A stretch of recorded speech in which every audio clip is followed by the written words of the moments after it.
जय हिंद दोस्तों, कैसे हैं आप सभी। आई होप आप सभी अच्छे होंगे। दोस्तों, आप सभी को पता है, पिछली क्लास में मैंने आपको बताया था कि भारत के जो राष्ट्रीय आंदोलन थे वो 3 चरणों में हुए थे। ठीक है ना, 3 चरणों में आपके हुए थे। तो उनमें से आज पहला जो चरण है उसके बारे में आपको बताऊंगा। और पहला चरण आपका इतना इम्पोर्टेंट नहीं है जितना इम्पोर्टेंट आपका तीसरा चरण है। तो पहला और दूसरा चरण के बारे में आप पढ़िए। जितनी चीज़ें इंपॉर्टेंट है सारी ही चीज़ें मैंने आपको इसमें कवर की हुई हैं वैसे, ठीक है ना। लेकिन फिर भी सबसे ज़्यादा इंपॉर्टेंट चरण कौन सा है, वो है आपका तीसरा चरण। तो प्रथम चरण को आज कवर कर लेते हैं। जितनी चीज़ें हैं सारी चीज़ें मैं आपको आज कवर करा दूंगा इसमें, जितनी आपकी इंपॉर्टेंट चीज़ें होंगी, ठीक है। और ये नोट्स आपको कहाँ पर मिलेंगे, टेलीग्राम और व्हाट्सएप पर। ये आपको नोट्स मैं प्रोवाइड करा ही दूंगा। तो डिस्क्रिप्शन बॉक्स में लिंक है, तो वहाँ पर जाकर के आप ज्वाइन हो जाना दोनों जगह, ठीक है भाई। चलिए अब देखते हैं जो आपका प्रथम चरण है उसके बारे में इंपॉर्टेंट चीज़ें क्या क्या हैं। तो सबसे पहले जो है यहाँ पर देखिए लिखा हुआ है। यहाँ पर मैंने आपको पहले ही बताया था, इसका जो टाइम पीरियड रहा है 1885 से लेकर के 1905 तक रहा है। किसका, प्रथम चरण का, भारतीय राष्ट्रीय आंदोलन का जो प्रथम चरण है उसका ये टाइम पीरियड रहा है, ठीक है भाई। इतनी चीज़ आप सभी को क्लियर है पहले से ही। अब देखिए 1885 में भारतीय राष्ट्रीय कांग्रेस की स्थापना। देखिए मैंने आपको बताया था 1885 में क्या हुई थी, कांग्रेस की स्थापना हुई थी। एओ ह्यूम ने की थी, ये सभी को पता है, ठीक है। और देखिए अब यहाँ पर लिखा हुआ है तात्कालिक उदारवादी राष्ट्रवादी नेताओं में प्रमुख थे। देखिए यहाँ पर कुछ प्रमुख नेताओं के नाम दिए हुए हैं। तो नेताओं के नामों में मैंने आपको बताया था जो उदारवादी नेता थे, यानी कि ये जो आपका पहला चरण था ना, ये पूरी तरीके से उदारवादी नेताओं के ही कंट्रोल में रहा था, ठीक है भाई। जो आपका ये पहला चरण था, तो उदारवादी नेताओं के बारे में आपको पढ़ना है इस वाले चरण में, प्रथम चरण में, ठीक है, 1885 से 1905 में। और उदारवादी का मतलब आप सभी को पता है, मैंने आपको बताया था। उदारवादी का मतलब है जो लोग क्या करते थे, बहिष्कार करते थे चीज़ों का, या फिर क्या करते थे, एप्लीकेशन पर ये डिपेंड थे, प्रार्थना पत्र पर ज़्यादा ये भरोसा करते थे, ठीक है ना। अहिंसा की नीति ये अपनाते थे एक तरीके से, ठीक है भाई। चलिए अब देखिए इसमें जो नेता थे, प्रमुख नेता कौन कौन से थे उनके बारे में थोड़ा सा जान लो। जैसे कि मैं देखिए हाईलाइट कर रहा हूँ, दादा भाई नौरोजी, महादेव गोविंद रनाडे, ठीक है, फिरोज शाह मेहता, ये मैंने आपको पहले ही बताई हैं चीज़ें, ठीक है। तो ये जितने भी हाईलाइटेड चीज़ें हैं, व्योमेश चंद्र बनर्जी, गोपाल कृष्ण गोखले, मदन मोहन मालवीय, ये सभी क्या थे, ये आपके प्रमुख नेता थे इस समय, ठीक है भाई। चलिए ये चीज़ आप सभी को क्लियर हो गई है। ये यहाँ पर सारे क्या है, नेताओं के नाम दिए हुए हैं।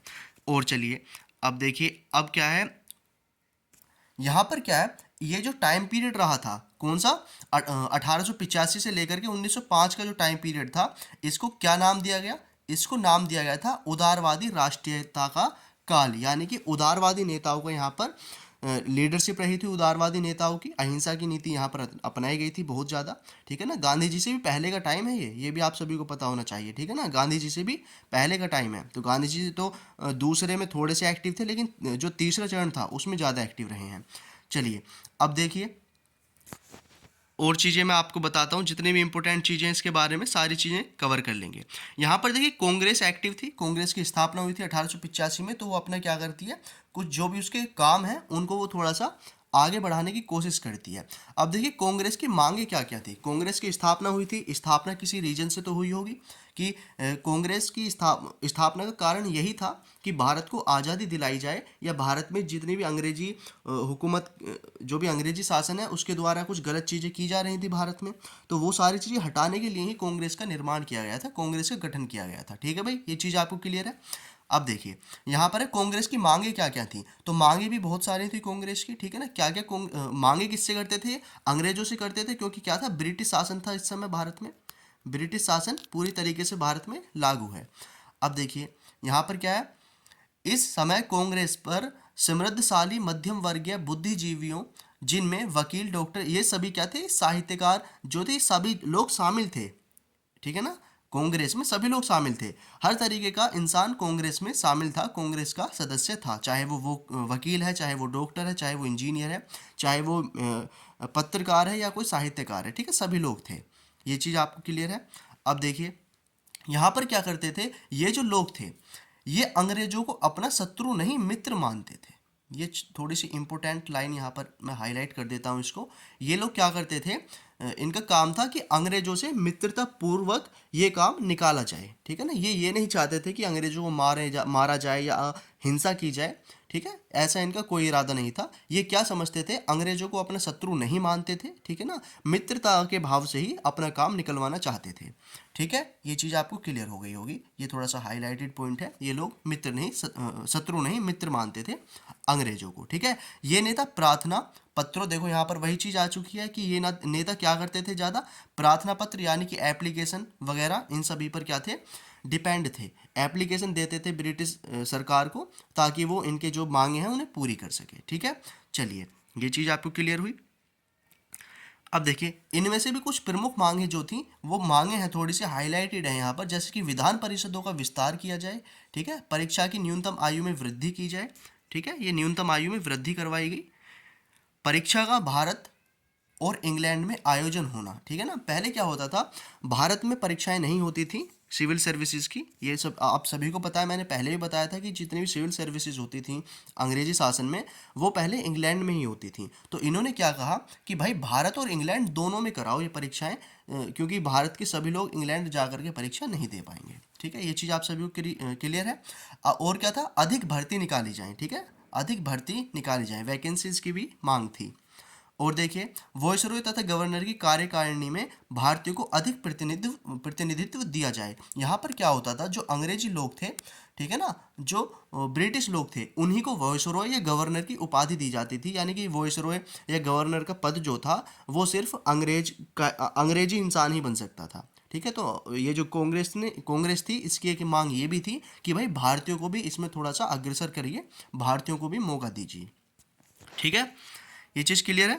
चलिए और देखिए, इंग्लैंड में प्रचार, ये थोड़ा सा देख लेंगे कि इंग्लैंड में किस तरीके से प्रचार हुआ। तो एओ ह्यूम जो थे, ठीक है ना, एक अंग्रेज ही थे एओ ह्यूम, जिसने क्या की थी, कांग्रेस की स्थापना की थी। तो एओ ह्यूम, दादा भाई नौरोजी और एक वैंडरबर्न, ये इस तरीके के नेता थे बहुत सारे। ठीक है ना, इन्होंने क्या कहा, राष्ट्रीय कांग्रेस का इंग्लैंड से अधिक प्रचार किया जा सकता है। इन्होंने ये एक नीति अपनाई, या इन्होंने सलाह करी कि भाई भारत में तो चलो इतनी अच्छी तरीके से प्रचार नहीं किया जा सकता, ठीक है ना, कांग्रेस के द्वारा। लेकिन कांग्रेस ऐसा तो है नहीं कि सिर्फ भारत में ही थी, उस समय इंग्लैंड में भी कांग्रेस थी। ठीक है ना, इंग्लैंड में भी कांग्रेस थी, इतना भी आप सभी को पता होना चाहिए कि कांग्रेस की स्थापना एओ ह्यूम ने की है। तो ऐसा नहीं है कि सिर्फ भारत में ही कांग्रेस एक पार्टी है, ठीक है, तो पूरी दुनिया में एक कांग्रेस के नाम से पार्टी बनी थी, ऐसे ही इंग्लैंड में भी थी। तो इन्होंने ये सोचा कि भारतीय राष्ट्रीय कांग्रेस का इंग्लैंड से अधिक प्रचार किया जाना चाहिए। ठीक है भाई, प्रथम चरण के आंदोलन में एक चीज निकल के आती है इंपॉर्टेंट, वो है बंगाल का विभाजन। ठीक है, इसके बारे में और थोड़ा सा जानेंगे, क्योंकि ये बहुत ही ज़्यादा इंपॉर्टेंट हो जाता है, बंगाल का विभाजन। तो इसके बारे में सारी चीज़ें, जितनी भी इंपॉर्टेंट चीज़ें हैं वो मैं आपको बता देता हूँ, क्योंकि 1905 के आसपास का टाइम है। ठीक है, चलिए सिर्फ आप इतना याद रखिए कि इस समय तक क्या था, बंगाल में बिहार और उड़ीसा और बांग्लादेश आदि शामिल थे। तो इस समय तक ना ही तो बिहार और उड़ीसा और बांग्लादेश का कोई नामो निशान नहीं था। बंगाल जो प्रांत था ना पूरा, ये मानो ये इस तरीके से पूरा बंगाल है, इसके अंदर आपका बिहार भी आता है, उड़ीसा भी आता है और आपका बांग्लादेश भी आता है। ठीक है, तो बाद में जा करके ही ये बिहार और उड़ीसा अलग हुए, जैसे कि यहाँ से बिहार हट गया और इधर से ये उड़ीसा निकल आया नीचे, और ये केवल अब आपका वेस्ट बंगाल अब आकर के बचा है, इधर से आपका बांग्लादेश बन चुका था। प्रांत यानी कि प्रेसिडेंसी कहो या प्रांत कहो, एक ही बात है। ठीक है ना, सभी प्रेसिडेंसियों में से सबसे बड़ी थी, यानी कि सबसे बड़ा प्रांत था बंगाल प्रांत, और बाद में जाकर के इसमें से भाग हुए थे। अब देखिए और क्या इसमें चीज़ें हैं। ठीक है ना, यहाँ पर क्या, असम भी आपका बंगाल से अलग हुआ है, कब हुआ है वो, आपका 1874 में हुआ है। ठीक है, चलिए क्यों, अब ये असम क्यों अलग किया गया, यानी कि असम तो अब देखिए नॉर्थ ईस्ट में चला गया है। यहाँ पर क्या होता था, जितना बड़ा एरिया होता है, उतने बड़े एरिया में जो अंग्रेजी शासन है या एक अंग्रेजी अधिकारी उसे कवर नहीं कर पाता था। ठीक है ना, तो एक लेफ्टिनेंट गवर्नर इतने बड़े प्रांत को कुशल प्रशासन दे पाने में असमर्थ था, इसी वजह से असम को अलग किया गया। ठीक है भाई, इतनी चीज़ आपको, यानी कि जब भी किसी भी चीज़ का बंटवारा होगा, जब भी किसी भूमि का बंटवारा होगा या राज्य का बंटवारा होगा, तो इसीलिए होगा क्योंकि वहाँ का जो राजनीतिक क्षेत्र है या प्रशासनिक जो कार्य है वो ठीक तरीके से नहीं हो पा रहा। तो बंटवारा करने से एक फ़ायदा होता है कि प्रशासनिक कार्य आसानी से हो जाते हैं। ठीक है, क्योंकि अलग अलग दोनों प्रांत बन जाते हैं, दोनों में अलग अलग लीडर तैनात होते हैं, अलग अलग अधिकारी होते हैं। तो इसी वजह से विभाजन एक अच्छा जरिया होता था उस समय क्या करने का, अपना जो प्रशासन है उसको अच्छे तरीके से लागू करने का जनता पर। जो बंगाल का विभाजन है 1905 कर्जन, ठीक है ना, ये नाम आपको हमेशा याद रखना है, 1905 और कर्जन। मैं यहाँ पर लिख भी देता हूँ, 1905 में कर्जन ने किया है। ये देखिए मैंने आपको बताई भी ये चीज़ कि कर्जन ने विभाजन किया था बंगाल का। ठीक है भाई, मैं आपको एक डिटेल में वीडियो बताऊंगा कि बंगाल का क्या पूरा सीन रहा था। ठीक है ना, पश्चिम बंगाल क्या था, फिर ये पूर्वी बंगाल क्या बना, बंगाल से बांग्लादेश कैसे अलग हो गया, ठीक है ना, पूर्वी पाकिस्तान इसका पहले नाम था। ठीक है, ये सारी चीज़ें एक अलग क्लास में बता दूंगा, ये सारी चीज़ें मैं आपको। निष्कर्ष क्या निकलता है, निष्कर्ष की अगर मैं बात करूँ थोड़ी सी, तो थोड़ी सी यहाँ पर एक चीज़ समझ लीजिए आप सभी लोग। निष्कर्ष ये निकलता है, ये जो प्रथम चरण था, ये जो आपका प्रथम चरण था ना, इसमें क्या हुआ था, जितने भी, पहली बात तो कांग्रेस का ज़्यादा रोल रहा है प्रथम चरण में। ठीक है, कांग्रेस ज़्यादा एक्टिव है, और इसमें भी कांग्रेस में भी किस तरीके के नेता हैं, वो सारे उदारवादी टाइप के ही नेता हैं। ठीक है ना, उदारवादी नेता यहाँ पर आपको देखने को मिले थे।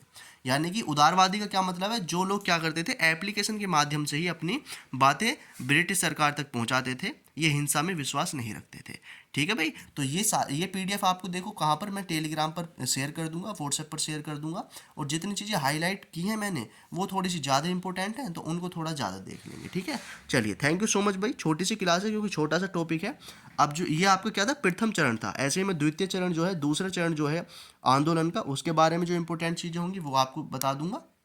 ठीक है, इसी तरीके से आपके तीनों चरण में खत्म कर दूंगा। तो चलिए भाई, क्लास को लाइक कर देना सभी लोग, और शेयर जरूर कर देना क्लास को, और सब्सक्राइब भी जरूर कर लेना भाई अगर आप पहली बार हैं। थैंक यू सो मच, जय हिंद, बाय।